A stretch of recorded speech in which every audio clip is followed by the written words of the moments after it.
Actually, mga minamahal, sobrang intense ng ating mga napag-uusapan Kaya ngayon. nga Pero mas intense pa din yung balita tungkol kay Duterte na mukhang wala na talaga. Hindi na pinayagan yung kanilang na sinasabi. Kasinungalingan. Oo na, 'di ba? Lagi nilang binubukas ng bibig noon. Makakalaya na si Digong. Oo. Teka muna, interim release. Eto, may hamon ako. Hamunin natin yung mga DDS, Sige. Paghamunan Ilabas tayo. nyo na lahat yung pinakamagaling nyo. Aanyayahan namin kayo kung sino. Pag-usapan natin kung paramihan ng proyekto, paramihan ng achievement, paramihan ng nagawang mabuti. Bilang presidente, ilalaban namin si Pangulo. Naku, si Digong wala niyan. Atras. Putik, Boss Mike, may gumagaya na nga sa atin eh. May tinapat sila sa atin ng papangit. Alam mo kasi gano'n naman eh. 'Di ba parang China Gaya-gaya, nang buntot gagaya. maya. So, eto na ho mga kababayan, ang Bingador. Pilit ginagaya pero hindi magaya-gaya. Kung itatapat nyo yung kamukha naman ng mga bakulaw dyan, wag na. Yung kamukha ni Xi Jinping. Tapos yung kamukha ni Bengot. Di ba? Kasi nga, alam mo, dito po sa amin, wala po kaming script. Makikita nyo po yung vlog nila, may mga coupon band sila doon. Ginaguide po sila, eto siraan mo, eto banggitin mo. Kami wala po dito. Kung At ano saka, po ang yun po kami. At saka never kaming nanira ha. Oo. Nagsasabi kami ng totoo. Hindi Tama. kami plastic sa mga dito sa studio, sa vlog namin. Totoo yung sinasabi namin, yung nararamdaman namin, yung nafe-feel namin. Tama. Totoo yun. Hindi kami nakabatay sa script na binigay ni ganito. Walang ganon. Binigay ni Kibuloy. Real talk to, real talk. Hindi kami ganon. Real talk lang kami rito, yun totoo lang. Oo. Hindi kami magtatakip at hindi kami mag-sugarcoat. Yes. Hindi katulad ng mga kampo ni Duterte na kulang na lang lagyan ng asukal yung puwet niya para himurin nila. Tapos meron pa silang tagline na para sa bayan, pero Oo. naka-China naman. Ang sasarap ninyong Kaya nga Ano eh, alam nyo, real talk gusto nyo. Real talk, si Digong haharap na sa ICC. Yan! Tapos na ang kasinungalingan nyo. Ano masasabi nyo dyan? Eto yon.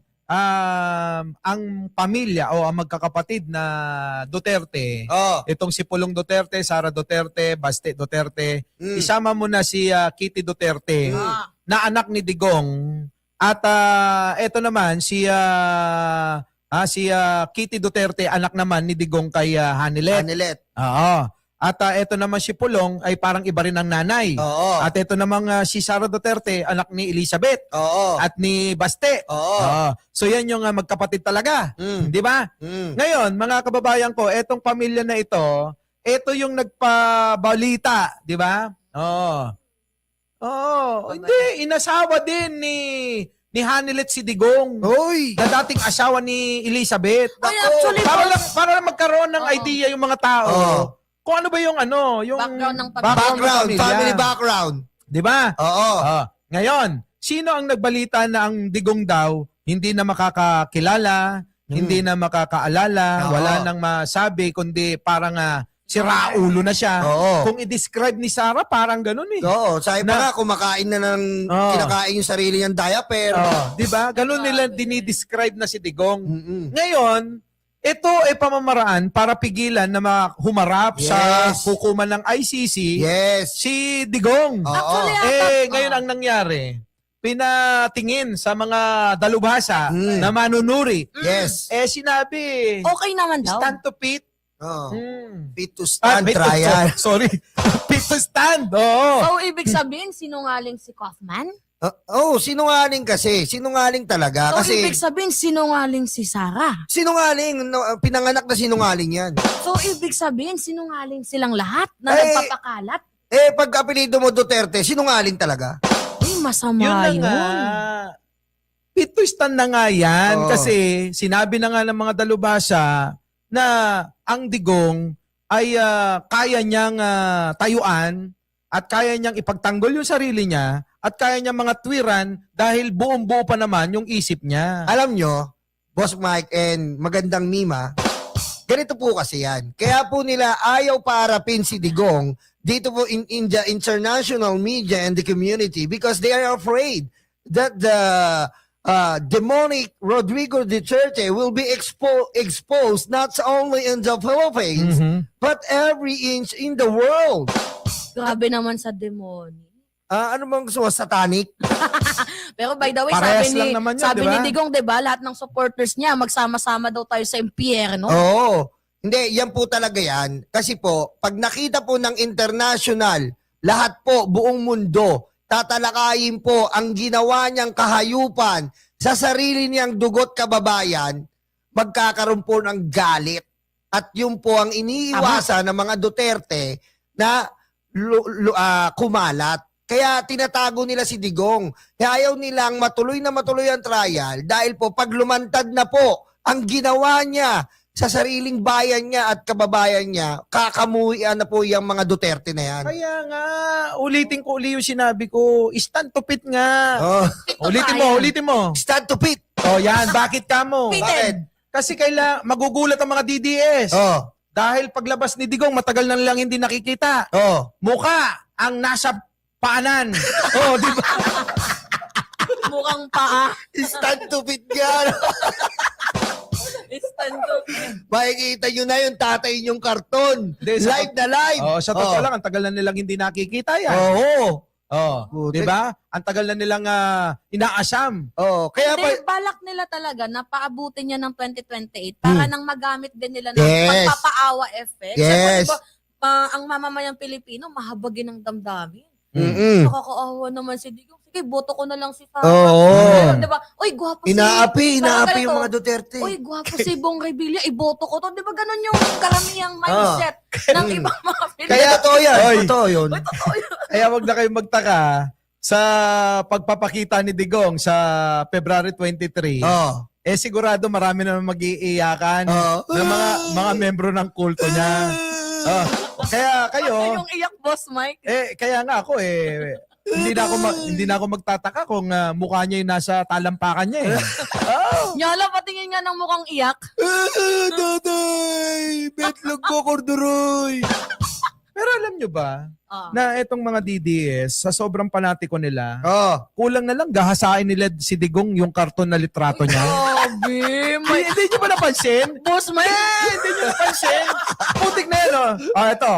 Ito, yung ibang mga kulto ni Duterte, binibihisan pa eh, may jacket pa, din nilalamig. Ayoko Teka, makamubun doon. alam nyo, meron pa, yung sinusubuan pa ng pagkain eh. Oh. Sino ang dapat nyo sisihin dyan? Sila si Digong. Sisihin nyo si Robin Padilla. Oo nga, no? Siya unang-una, putik na yan, kakapi niya. Yung karton. Ginaya ng mga DTS yung ginawa ni Robin Padilla. Oo nga eh. Eto, matindi. Meron pa ako nakita. Ano yun? Katabi sa pagtulog.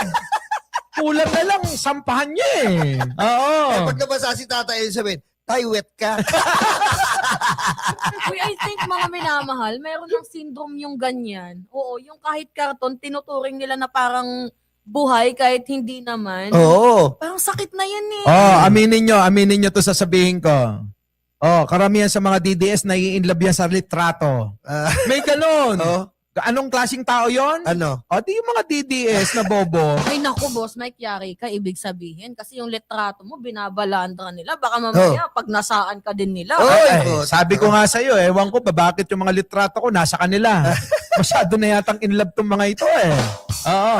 Kaya wag na kayong magtaka kung sa mga kapitbahay yung DDS may umuungol habang tinititigan yung litrato ko ha. Di ba? Oo. Kaya maganda handa po tayo. February 23, Boss Mike, no?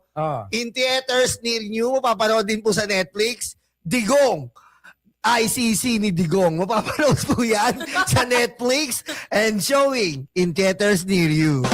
Uy, pero sa totoo lang ha, may mga Pilipino kasi na, Mima, naawa ko kayo. May mga ganong effect sila. Pero sa totoo lang, mga minamahal, hindi nyo dapat kaawaan ang taong pumatay ng napakadami nating mga kababayang Pilipino, including yung mga bata na hindi naman dapat nadadamay sa issue. Tama. Kita mo, akala nila ang Cebu ay DDS. Nag-rally si Mike Defensor doon. Pero mo, wala pang 100. Tapos ito boss Mike nakakatawa. Oo. Nagsisigaw doon sa may ASEAN meeting. Eh syempre 'di ba ASEAN dapat ano 'yan eh. Mayroong pinapakita yung mga Pilipino na cooperation, stability, 'di ba? Dapat yun yung pinapakita doon sa ano, sa ASEAN. Kaso may mga asungot pumunta doon. Wala na nga dalang permit, nagngangawa pa na parang kala mo silang biktima dito. Tama ba 'yon? Oo. Alam mo nga itong mga to ay talagang hindi titigil yung mga yan hanggat hindi nila mapapababa ang ating Pangulong Bongbong Marcos. Alam nyo, ang asikasuhin nyo na lang mga DDS, tama si Mima at Boss Mike, ang parating na paglabas ni Digong. Hindi na nga uubra yun. Dati kita nyo, paano po namin nasabi nila Boss Mike at ni Mima nagpapaawa?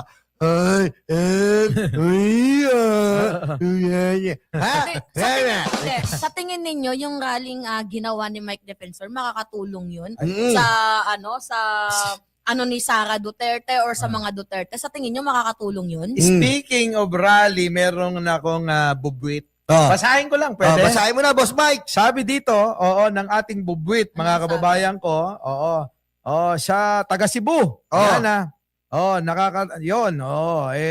ating bubwit nga. Pumunta si Mike Defensor dito sa Cebu. Akala siguro niya madaming DDS dito. Hindi niya alam na wala na pala siyang napala. Biruin mo pag rally nila, 100 katao lang sila. Hinarang pa ng pulis, galit na galit. Karamihan ng mga Cebuano kasi ginulo nila. ASEAN. Nako, di ba may ASEAN? Ngayon, ang nangyari daw, hinarang ng pulis, nagdeklara na nagdeklara na nga ang Cebu City na walang pasok para tahimik. Ayan ang daan. Pumunta ang mga DDS ng gulo. Sinabihan pa ni Gob Pam Bari 4, wag muna ngayong araw mag-rally. Ngayon, mga DDS daw, tumuloy pa rin. Dinampot ng mga pulis. Umiyak si Mike Defensor. Iyakin. Tapos sinabi martial law na daw. Sinabi ni Mike Defensor na parang mina-martial law na daw sila. Parang hindi yun martial law Hindi ka kasi unang-una kumuha ng permit. Pinagsabihan ka na wag muna ngayon kasi meron tayong ASEAN meeting. Siyempre, 'di ba? Dapat iharap natin yung bansang Pilipinas na maayos, may stability, may cooperation.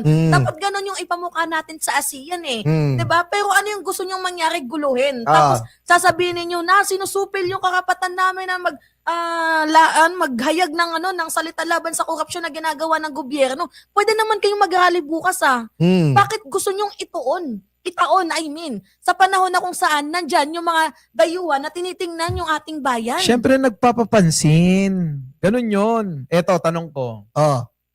Si Pangulong Bongbong sinisiraan nila. Kita mo naman, isang araw lang sa ospital, nagtrabaho na. Ang tanong ko, nasaan si Sara? Nagpapasarap sa daig. Bakit hindi nyo pauwiin para at pagtrabahuin? Ay, may VB pa pala tayo? Ewan ko dyan. Vice Totoo yung President sabi ni tayo? Boss Mike nasa si Sara, ano bang gagawin mo dyan? Binabastos mo lang tatay mo, ngayon nagkapapakita ka ng pagmamahal. Oh, sheesh. Ay, oo nga, no? Diba? Pegador, wala kang kawala. Pegador, kayo ay maganda. Pegador, galit sa masama. Pegador, ang sa inyo bebenga. Pegador, wala kang kawala. Pegador, kayo ay maganda. Pegador, galit sa masama.